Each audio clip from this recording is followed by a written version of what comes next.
Assalamualaikum warahmatullahi wabarakatuh. Perkenalkan, nama saya Yafi Apriyandini dengan NIM A1D5211053 dari ruang 002 Program Studi Administrasi Pendidikan. Baiklah, di sini saya akan menjelaskan tentang hukum Islam. Pengertian hukum Islam. Yang pertama, menurut Ghani Abdullah. Hukum Islam menurut Ghani Abdullah tidak hanya mengatur antara manusia dengan Tuhannya saja, tetapi juga mengatur hubungan manusia dengan manusia, juga antara hubungan manusia dengan alam semesta. Yang kedua, Amir Syarifuddin sebagai perangkat peraturan wahyu Allah dan sunnah Rasul tentang tingkah laku manusia mukallaf yang diakui dan diyakini. Yang ketiga, Eva Iryani.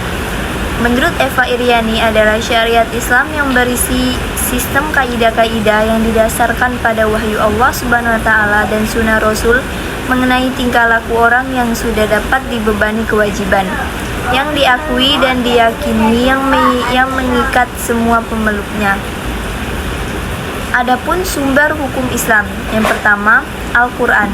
Sumber hukum Islam yang paling dasar adalah Al-Quran sebagai kitab suci umat muslim. Tentu saja Al-Quran sebagai tiang dan penegak, di mana Al-Quran pesan langsung dari Allah Subhanahu wa taala yang diturunkan lewat malaikat Jibril. Kemudian Jibril menyampaikan langsung kepada Nabi Muhammad. Muatan Al-Quran berisi tentang anjuran, ketentuan, larangan, perintah, hikmah, dan masih banyak lagi. Bahkan di dalam Al-Quran juga disampaikan bagaimana masyarakat yang berakhlak dan bagaimana seharusnya manusia yang berakhlak. Yang kedua, hadis. Hadis merupakan pesan, nasihat, perilaku atau perkataan Rasulullah SAW.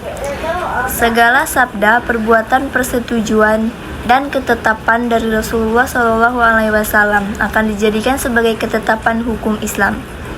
Yang ketiga, ijma. Ijma dibentuk berdasarkan pada kesepakatan seluruh ulama mujtahid.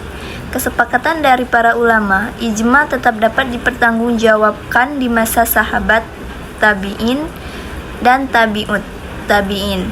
Kesepakatan para ulama ini dibuat karena penyebaran Islam sudah semakin meluas tersebar di segala penjuru. Yang keempat, qiyas. Qiyas adalah sumber hukum yang menjadi penengah apabila ada suatu permasalahan. Apabila ditemukan permasalahan yang tidak ditemukan solusi di Al-Quran, hadis, ijma, maka dapat ditemukan dalam qiyas. Qiyas adalah menjelaskan sesuatu yang tidak disebutkan dalam tiga hal tadi, Al-Quran, hadis, dan ijma, dengan cara membandingkan atau menganalogikan menggunakan nalar dan logika. Dan masih ada lagi sumber hukum Islam, yaitu istihsan, istishhab, sadjus zari'ah atau tindakan preventif, uruf atau adat, dan qaul sahabat Nabi SAW. Pembagian hukum Islam. Yang pertama, wajib. Dikatakan wajib apabila mengerjakan perbuatan akan mendapatkan pahala, apabila meninggalkan kewajiban akan mendapatkan siksa atau dosa. Yang kedua, sunnah. Dikatakan sunnah apabila seseorang yang mengerjakan perintah akan mendapatkan pahala, jika tidak mengerjakan pun tidak dosa atau tidak disiksa.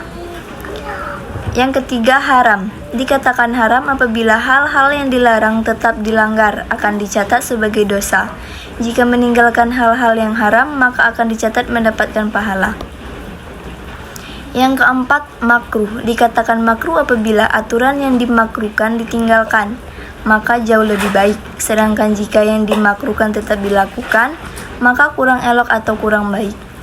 Yang kelima, mubah. Dikatakan mubah, hal-hal yang diperbolehkan dalam agama dibolehkan dikerjakan atau seharusnya ditinggalkan tidak dikerjakan. Adapun tujuan hukum Islam, yang pertama, maqasid al-syariah, disebut juga dengan ketetapan hukum Islam. Di sini ada tiga tingkatan, yaitu tingkatan kebutuhan primer yang wajib dipenuhi, jika tidak dipenuhi akan berantakan. Ada juga kebutuhan sekunder sebagai kebutuhan pendukung dan kebutuhan tersier yang sifatnya hanya melengkapi saja. Yang kedua, kemaslahatan umat manusia. Bahkan, hukum Islam hadir sebagai penengah atau solusi atas segala permasalahan yang terjadi, baik masalah yang bersifat keyakinan atau masalah hubungan interaksi sosial. Yang C, mewujudkan kemaslahatan di dunia dan akhirat. Hukum Islam juga bertujuan dalam mewujudkan kemaslahatan di dunia dan akhirat. Ada 5 unsur pokok terciptanya kemaslahatan di dunia dan akhirat, yaitu agama, jiwa, akal, keturunan, dan harta. Contoh hukum Islam.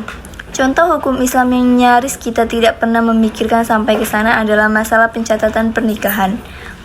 Jika dilihat di Al-Quran ataupun di hadis, perintah yang mewajibkan atau menyuruh pencatatan pernikahan tidak ada. Ternyata di masa Rasulullah SAW pun katanya juga tidak mencatat pencatatan nikah. Namun setelah sepeninggalan beliau juga tidak mewajibkan untuk mencatat pernikahan. Menariknya dari semua itu tidak ada yang melarang melakukan pencatatan. Kemudian di era saat ini pencatatan nikah dilakukan. Hal ini karena pencatatan nikah dianggap memberi banyak manfaat besar bagi masyarakat. Misalnya meminimalisir terjadinya kemudaratan, perselingkuhan, dan sebagai berikut. Karena melihat manfaatnya inilah, maka pencatatan hukum Islam modern yang didasarkan pada maslahah mursalah.